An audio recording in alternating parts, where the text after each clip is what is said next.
बिस्मिल्लाहिर्रहमानिर्रहीम। आप देख रहे हैं दुआ का किचन यूट्यूब चैनल। आज मैं आप लोगों के साथ शेयर करने वाली हूँ कुरमा की रेसिपी, जो मोस्टली ऐसा डिश है जो सिर्फ सर्दियों में ही बनाया जाता है। तो इसको बनाने के लिए हमें इंग्रेडिएंट चाहिए, वो है आटा और गुड़ हम ले लेंगे 500 ग्राम, और बादाम और गोंद हमें लेनी है 250 ग्राम।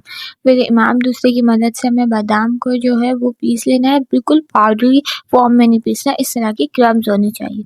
फिर इसमें हम गुड़ भी डाल देंगे और गुड़ को भी हम पीस लेंगे। देखिए इसी तरह पीसना है क्रम्स में। अब हम एक बर्तन ले लेंगे और उसमें डाल देंगे आटा और उसको जो है रोस्ट कर लेंगे।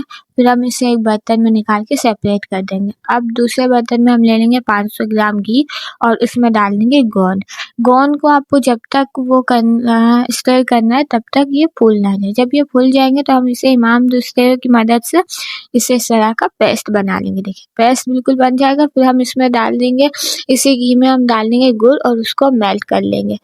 जब गुड़ मेल्ट हो जाएगा तो उसमें हम रोस्ट किया हुआ आटा डाल देंगे, जो हमने रोस्ट किया था। इसमें हम डाल देंगे बादाम और अब हम डाल देंगे गोंद और इसको अच्छी तरह फुल स्पून की मदद से इसे आप लोग को बिल्कुल ऐसे फॉर्म में कर लेना है। फिर इसे दूसरे बर्तन में निकाल के इससे शेप दे देनी है। देखिए इस तरह किसी कटोरी किसी चीज़ की मदद से आप दे सकते हैं।